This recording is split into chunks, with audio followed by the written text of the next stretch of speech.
Olá, arteiros! Eu sou Felipe Defol E eu sou Norma Blum, e esse é o canal do Boteco das Artes.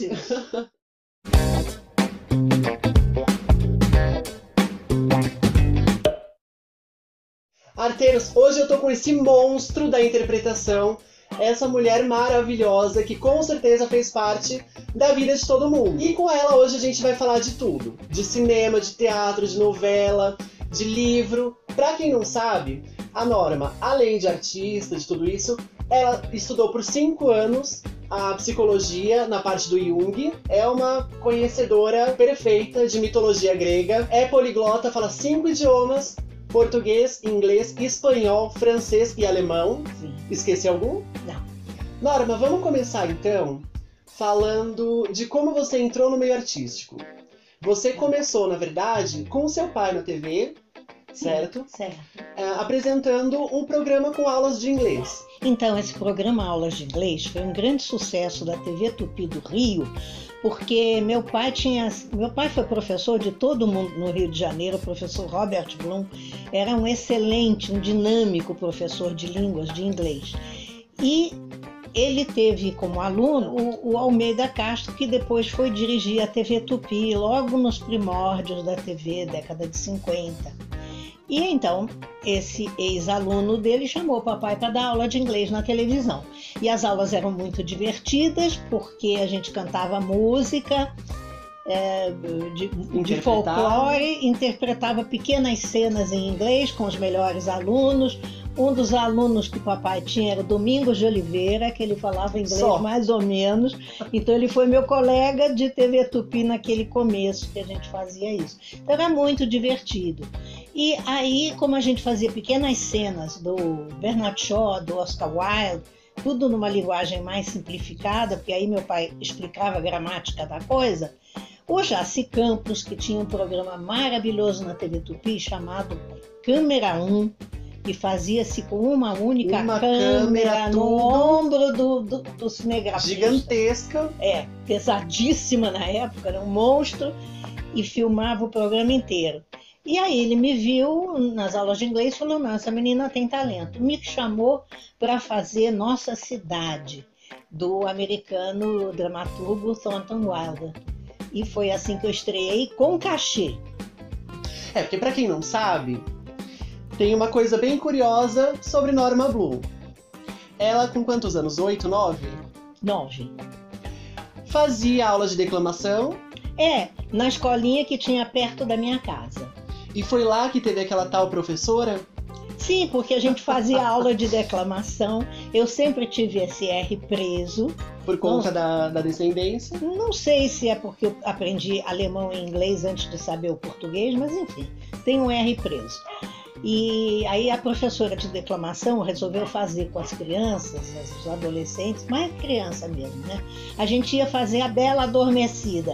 E eu, porque eu era muito bonitinha, ia ser a protagonista, a Bela Adormecida. A gente começou os ensaios, aí ela chegou para mim e falou, não, eu vou mudar seu papel. Você não pode fazer a protagonista. Você vai ser uma fadinha que entra muda e sai calada. Aí eu falei, por quê? Ela falou, porque você tem esse R preso, com esse sotaque, você nunca vai ser uma atriz. Eu já perdi a conta de quantas protagonistas eu fiz. No teatro. Essa professora pagou a língua bonita. Foi isso, foi aos 9 anos. E deixa eu te perguntar, ela chegou a te ver depois em algum outro lugar? Não sei, eu não tive... Perdeu contato? Não tive mais contato com ela. Mas tá vingada, né?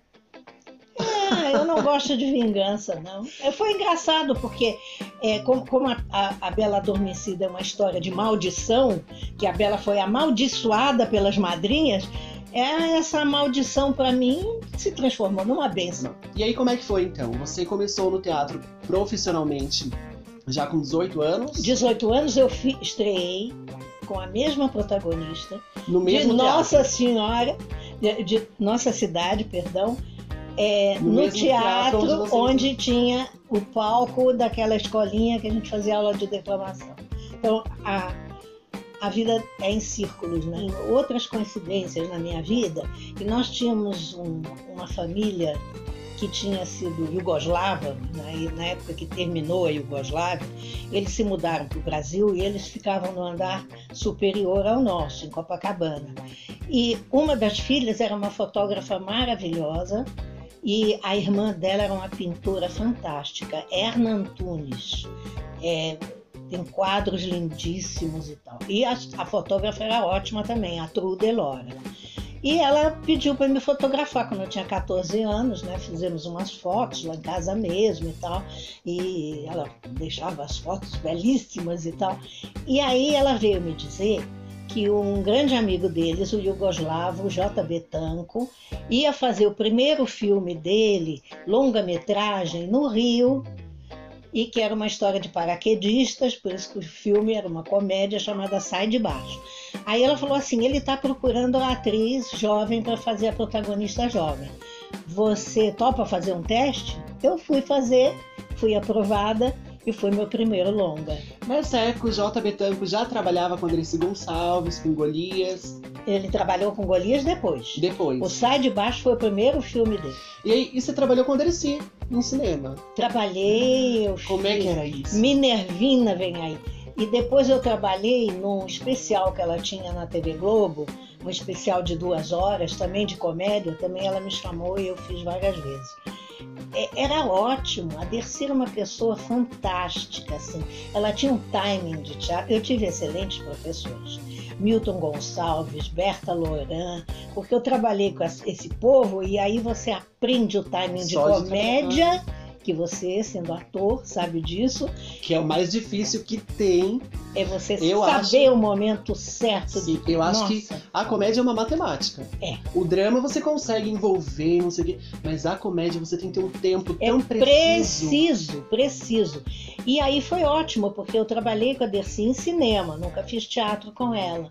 Mas a convivência com ela era maravilhosa.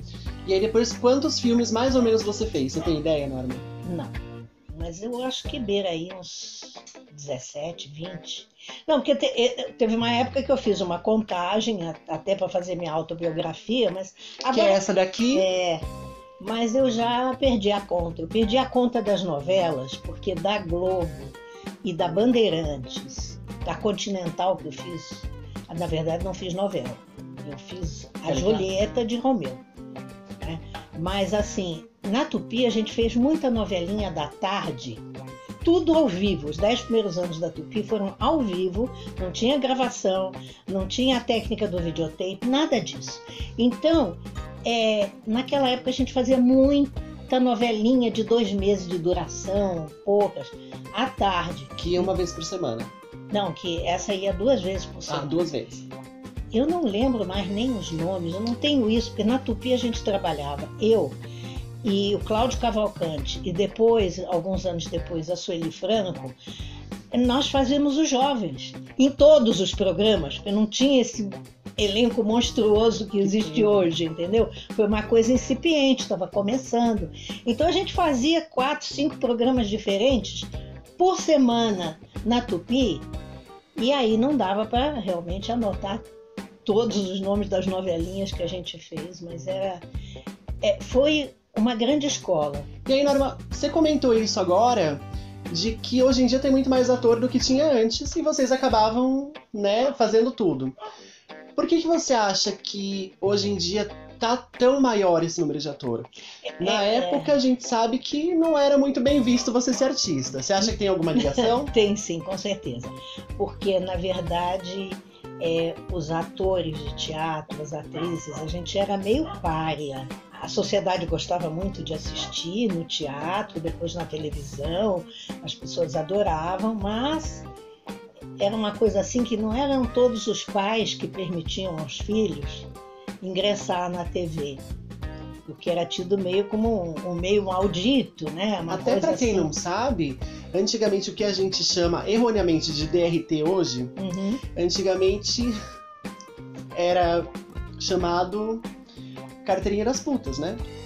Era. Então, a identificação de uma atriz eu nunca tive, porque isso já foi um pouquinho antes, mas ainda estava em vigor quando eu comecei na televisão, porque na televisão não pediam isso. Mas no teatro, a identificação, a carteirinha de trabalho das atrizes era a carteira de puta.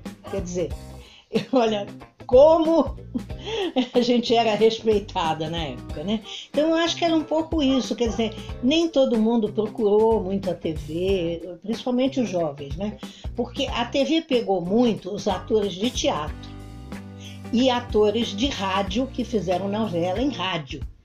Isso foi foram os primeiros elencos, né? Mas aí tinha muito papel de jovem, né? E eu, como já estava na televisão fazendo aula de inglês, e depois o Jaci Campos me lançou, e o Cláudio Cavalcante, eu não sei como ele entrou, mas nós tínhamos a mesma idade e fomos muito amigos. E 2 anos depois que a gente já estava, a Sueli Franco entrou. Agora, fizemos uma novela, que essa eu me lembro bem, na TV Tupi, foi a que inaugurou o horário nobre, às 8 e pouco da noite. Então foi A Canção de Bernadette. E trabalhou o Cláudio Cavalcante, trabalhei eu e a saudosa Araci Cardoso. E Araci Cardoso fazia a própria Bernadette. E eu fazia Nossa Senhora, que aparecia numa gruta, era só uma visão que as crianças tinham visto.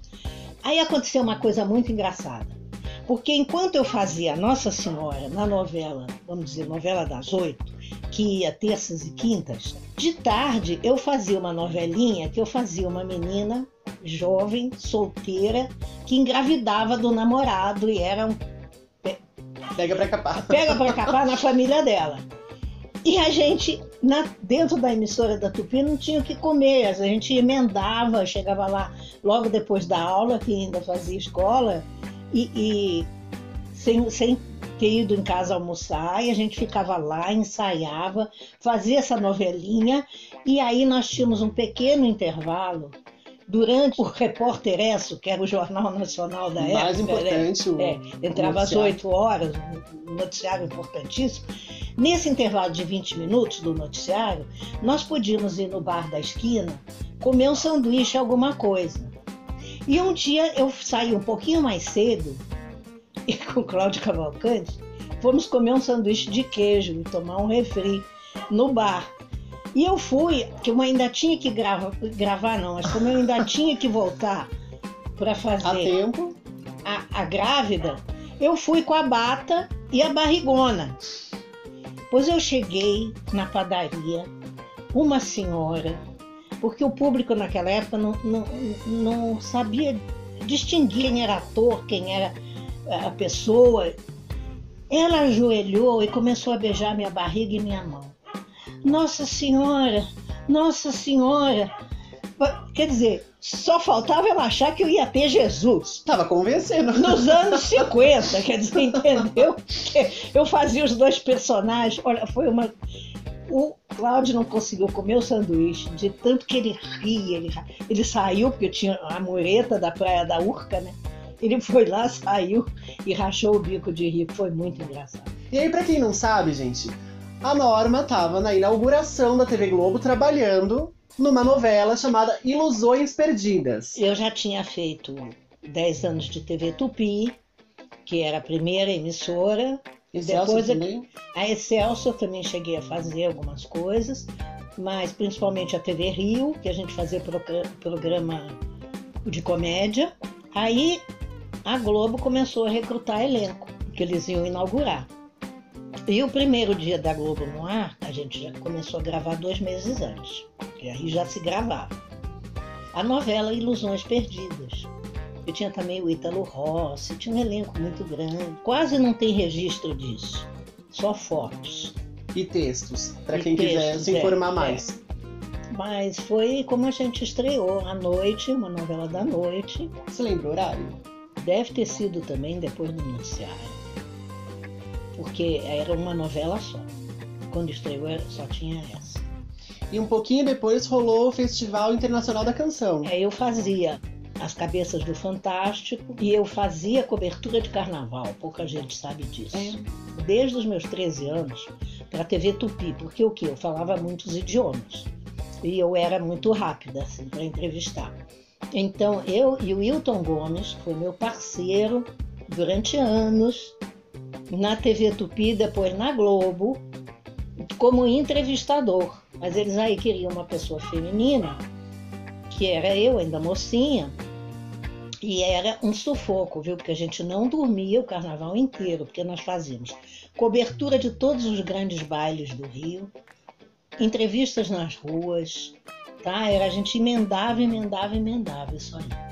Mas aí eram os bailes mais famosos, o do Municipal, do Copacabana Hotel, e também o do Clube Monte Líbano. Principalmente esses, mas tinha também outros bailes, outras coisas, Petrópolis, Quitandinha. Então já tinha uma experiência de apresentar. Comecei e o ator também tem isso naturalmente, né? Tem isso naturalmente. E o que acontecia? Vinha muito turista. Muito turista. Aí eu podia desenvolver em vários idiomas, né? E ao mesmo tempo eu fazia a tradução sintetizada do que a pessoa tinha dito. Era assim, ó. Bom, até hoje eu faço tradução simultânea em evento, né? Então, tem que ter uma certa rapidez de raciocínio. Sim, uma certa não, muita rapidez. Muito. Então, eu fazia muito sucesso com isso. Na Globo a gente fez também.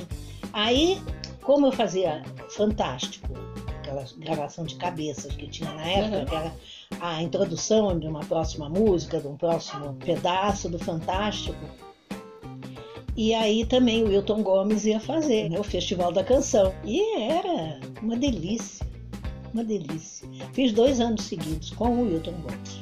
E aí, Norma, você trabalhou com um ídolo de infância pra mim, que é a Dirce Migliaccio. Sim. Pra quem não sabe, fez a primeira Emília do Sítio do Pica-Pau Amarelo da Globo, né, que foi em 77. E eu, como fã da Dirce, tenho que te perguntar como que era isso, porque você fez o Pluft, o Fantasminha. Eu fiz a Menina Maribel. Não, sim, você estava no elenco de Pluft. E a Dirce fazia o Fantasminha, né?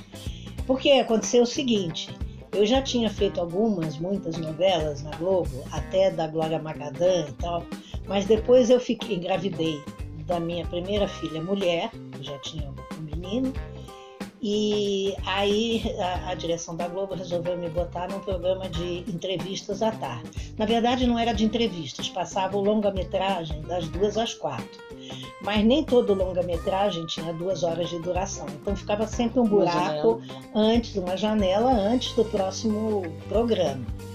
E aí o Mauro Salles me chamou, na época ele era mandar-chuva lá, e aí eu fui, e aí foi ótimo, porque eu chamava atores que estavam para estrear, ou que estavam fazendo uma peça, escritores, eu sempre quis divulgar muito livro, né? Então eu chamava escritores, atores, cantores e tal, então sempre preenchia um intervalinho, ou de 20, 15 ou 10 minutos, com essas entrevistas ao vivo.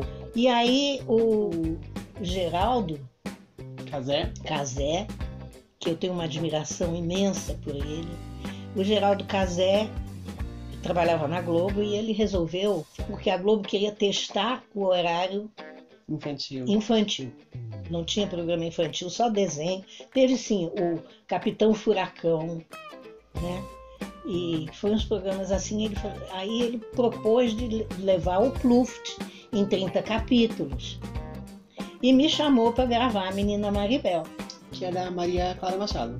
Da Maria Clara.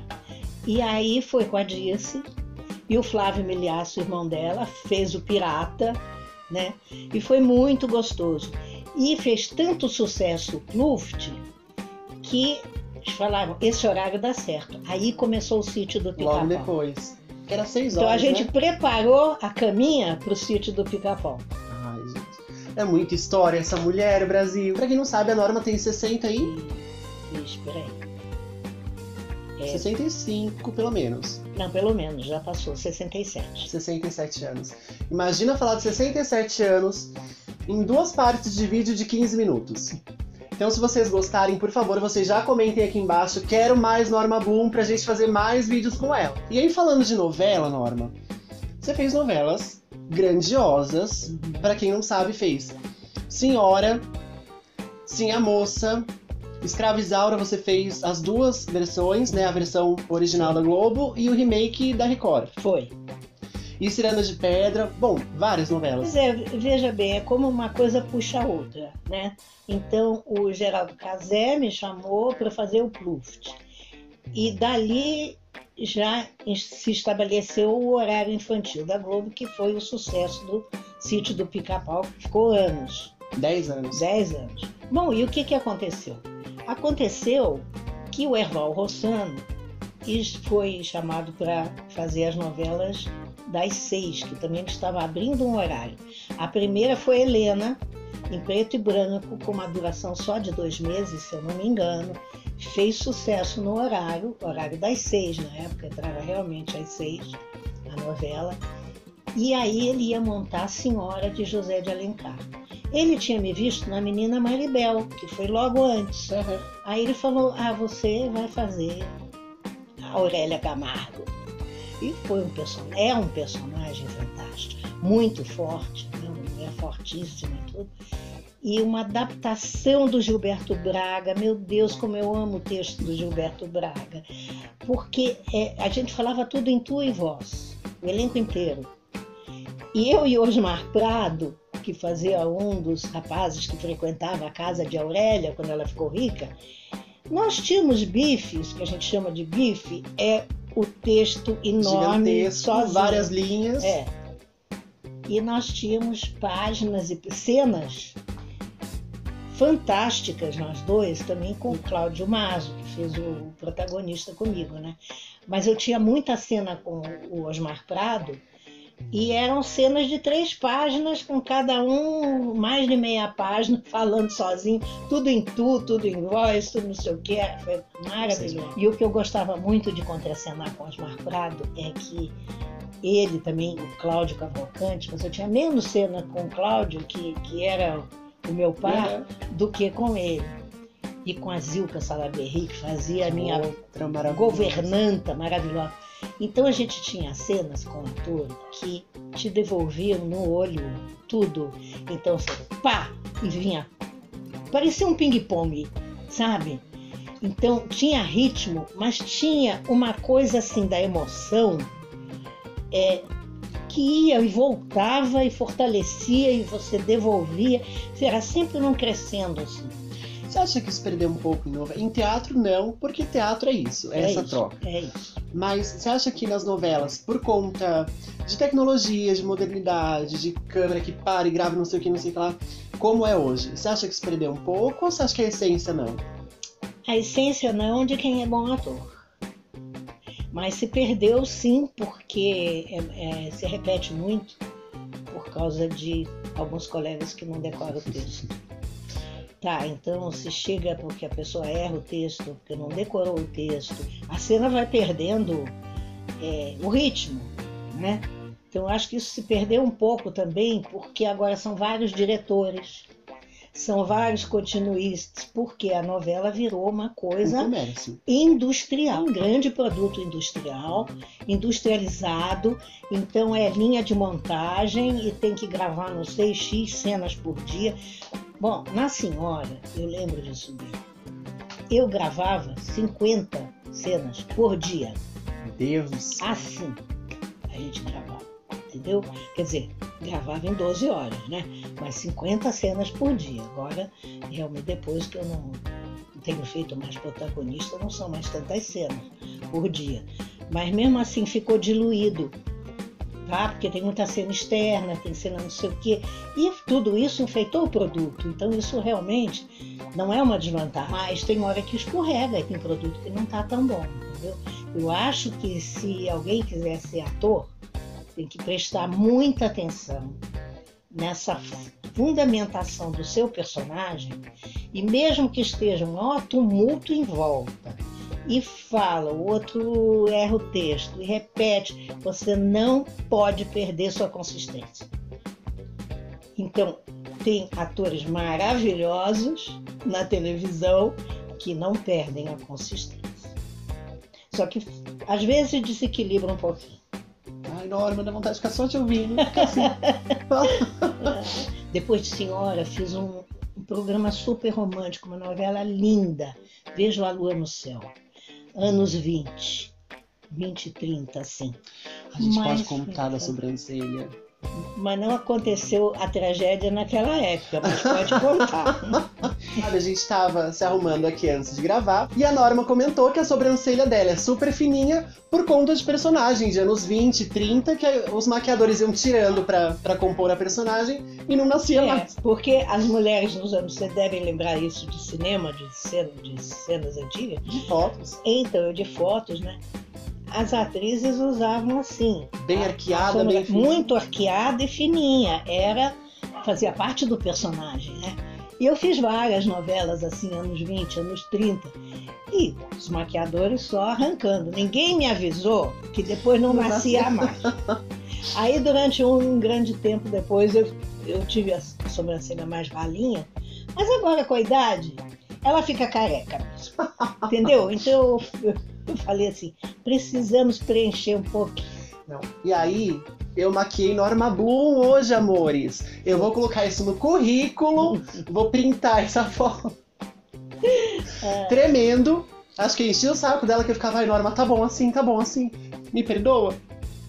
Mas eu tenho que agradecer, porque eu tenho 2 mãos esquerdas para me maquiar, não sei me arrumar. Nunca precisei, não precisei por 2 razões. Eu tinha uma boa genética. Não, ela me contou que ela não usava maquiagem pra nada. Pra nada. Em Fora, evento, não, fora de trabalho. Fora do trabalho, eu não usava mesmo. Porque eu me olhava no espelho e estava tudo bem. Mas, gente, também olha essa carinha, vê se precisava de alguma coisa. E até hoje eu vou no banco, na padaria, no mercado, eu não uso maquiagem. Cara lavada. Mas agora eu já não me gosto mais tanto de cara lavada. Então, se eu vou dar uma entrevista, precisa dar uns truques. Um retoquezinho. É um retoquezinho. Aí, se eu vou num evento, tem que maquiar legal, né? Porque eu não sei, eu não aprendi a fazer sozinho. Porque desde os 12, 13 anos que eu comecei na Tupi, sempre tivemos maquiador. Depois na Globo, depois nas outras emissoras, né? E era muito confortável. Você chegava lá, estava ainda repassando o texto na cabeça e pronto. Você se entregava para o artista e saía de lá lindíssima, com a maquiagem do personagem, entendeu?